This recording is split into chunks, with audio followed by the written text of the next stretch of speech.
In this video, we're going to start chapter 2, and chapter 2 is primarily going to be on acids and bases.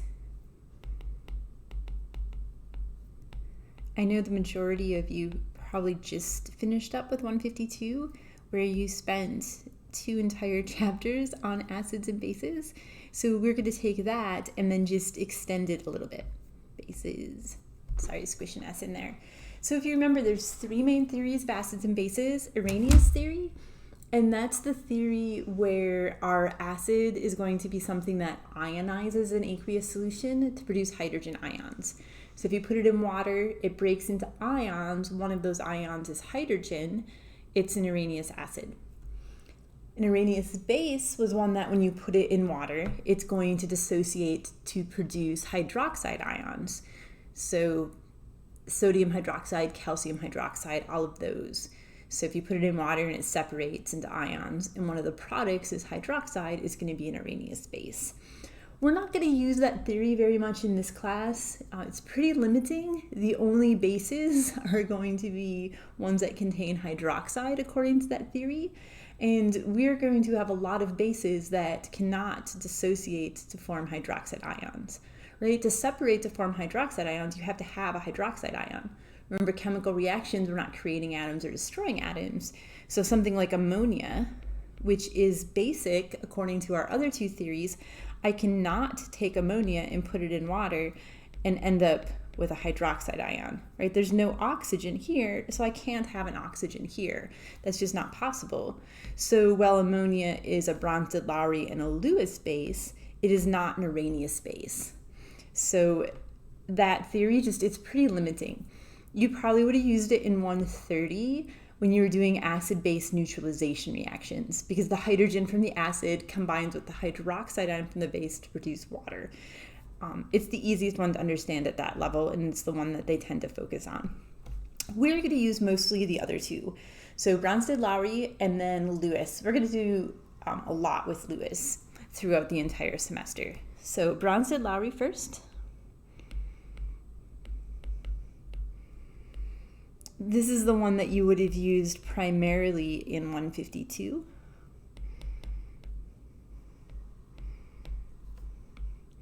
And according to Bronsted-Lowry, an acid is going to be something that when you put it, sorry, not in water, I'm getting my theories goofed up. An acid is going to be something that's going to give up a proton. A base is going to be something that accepts a proton. So what these are proton transfer reactions. Proton transfer reactions. So our acid, I just said, is going to lose a proton. Right? It's our proton donor. Our base is going to accept that proton.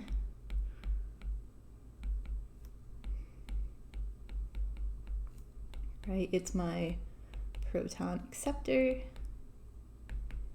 So what's happening is we're transferring a proton, right? Proton transfer reactions. One species is losing it, another species is accepting it. Just a reminder, proton, hydrogen ion, same thing, right? If I write H+, that is a hydrogen ion, right? It's a charged atom of hydrogen. It's also just a proton. When we're talking about Arrhenius theory, we usually say hydrogen ions. When we're talking about Bronsted-Lowry theory, we usually say proton. But in both cases, I write down H+. Right? Remember, our most common isotope of hydrogen has a mass number of 1. Hydrogen has an atomic number of 1. So 1 proton, 0 neutrons, right? 1 minus 1 is 0.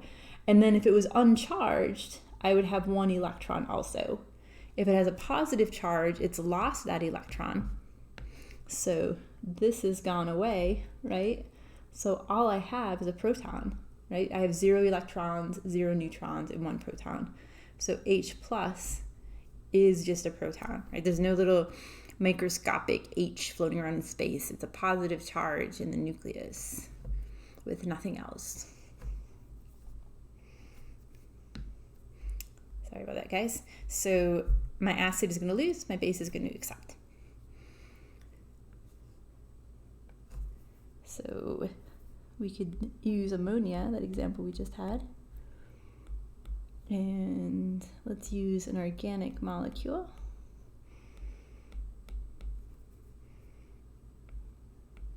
And we can end up with ammonium ions plus this one. So this is my base, right? If we were to compare the nitrogen-containing atom or nitrogen-containing molecule on my reactant side to the nitrogen-containing molecule on my product side, the one on my product side has one more proton, right? I added H plus to it. I had no charge and 3 hydrogen. Over here, I have 4 hydrogen and a positive charge, so it gained H plus. So that would be my base. This is my acid. And honestly, this is just acetic acid. You would have seen acetic acid in 152 pretty often, but you probably would have written it something like this. There's a couple different ways, that's a 3, a couple different ways to write acetic acid, but this is probably one of the more common ways to write it. In organic, we're not going to write it that way, really, ever. We're always going to write it like this. This is my CH3 right here. This is my C, my 2 oxygens, so CO2, and then this is the hydrogen that's in the beginning. So that is just acetic acid, just written using skeletal structures instead of condensed formulas.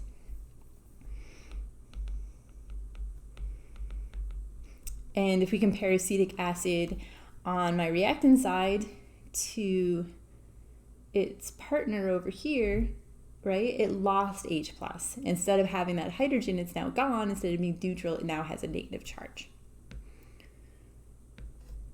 So we transferred a proton from acetate to, or sorry, from acetic acid to ammonia. I'm just making some room here. Bronsted-Lowry acids always have a base, and Bronsted-Lowry bases always have a corresponding acid.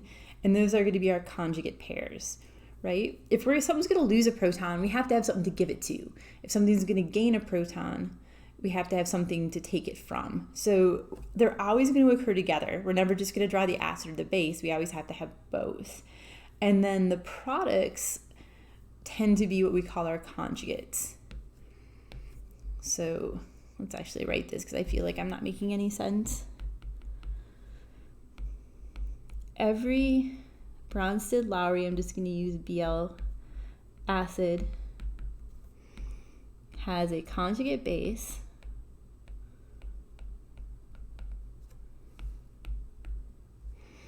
and every Bronsted-Lowry base has a conjugate acid.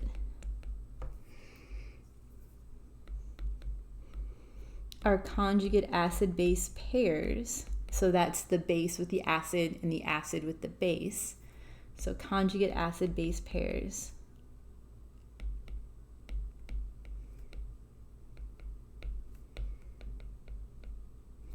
differ by 1 proton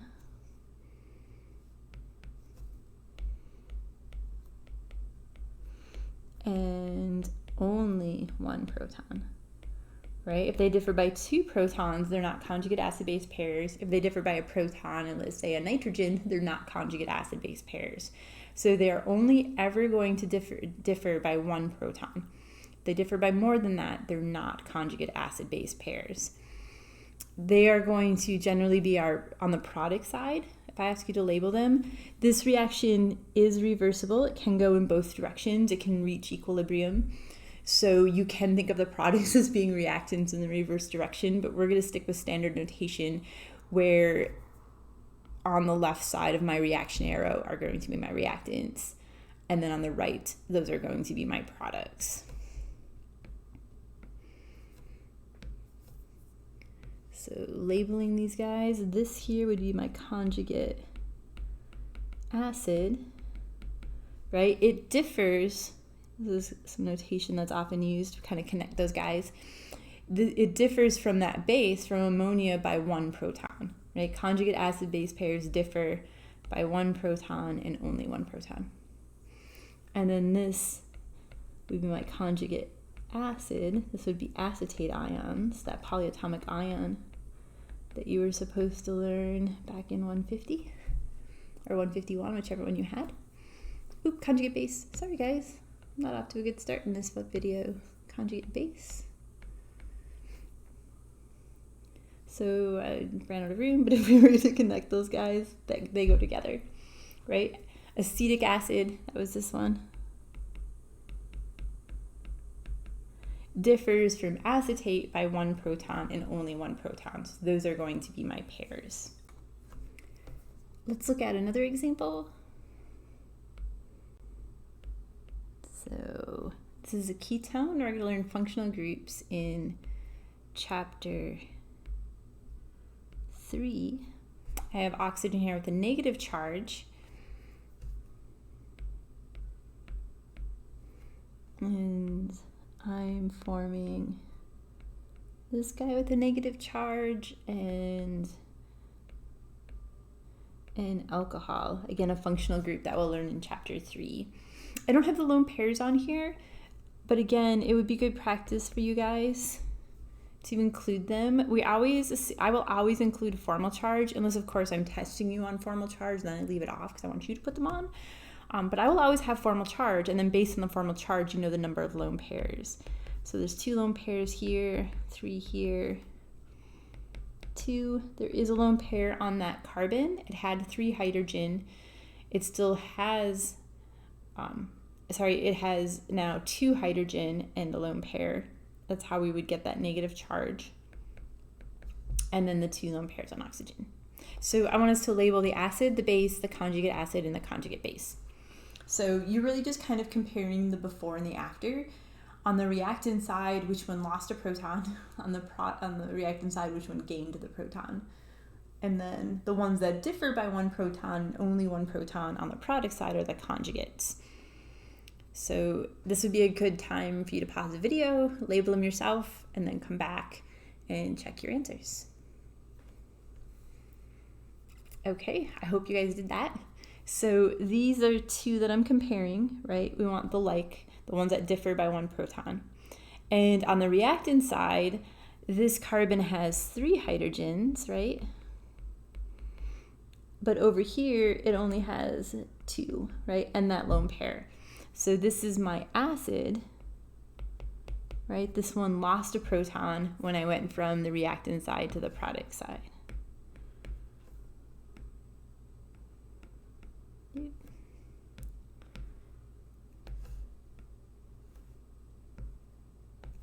This then is its conjugate base, right? An acid will have a conjugate base. An acid is not going to have a conjugate acid, right?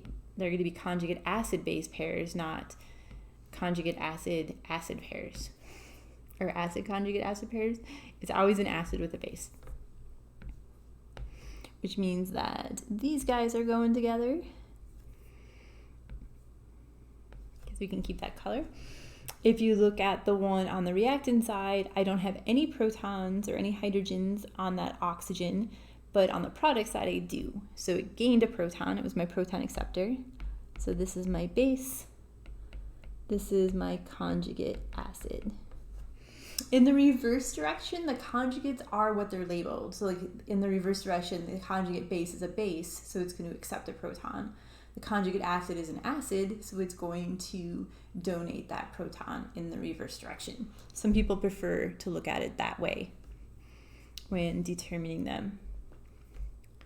Another type of question we could ask is I could say, what is the conjugate acid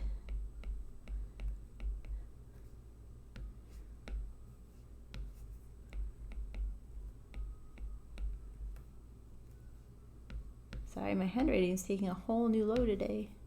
Conjugate acid of, and what's a good one? Let's do CH2.V1 minus. So our question then, we know it's going to differ by one proton, but is it going to have one more proton or is it going to have one less proton? So the acid will always have one more proton than the base. So if I'm asking what is the conjugate acid of what I'm giving you, it needs to have one more proton, right? And that's just always a good rule to keep those straight. So the acid, whether it's a conjugate or just the regular acid, the acid will always have one more proton than the base. And then I guess the opposite would be true. The base will always have one less proton.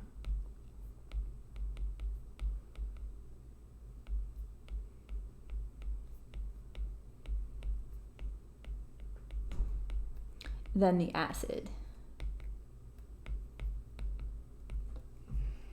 So since I'm asking for the acid, it needs to have one more proton, so I'm going to add a proton to that. So I would have CH3OH. And we know that the hydrogen needs to go on that oxygen and not CH4O unless you're not writing condensed. I guess you could make an argument and say you're writing the molecular formula. But remember, when we're writing it condensed like this, those hydrogens are on that carbon. And then that carbon is bonded to that oxygen. So I can't go and put that hydrogen on that carbon because I would break the octet rule. It has to go on the oxygen. So CH3OH.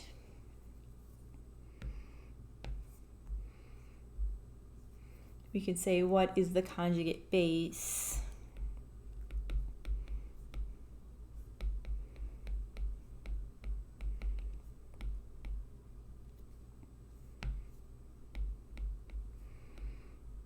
of bicarbonate ions? And then again, remember, our base will have one less proton, so I want to remove a proton from this. So I'm going to write CO3 with a -2 charge. I could ask, what is the conjugate acid of HCO3 minus? We could do that too, and then we would add a proton, right? The acid will always have one more proton, so I would have H2CO3, right? This is the conjugate acid of HCO3 minus. This is its conjugate base. So the base will have one less proton. The acid will always have one more proton.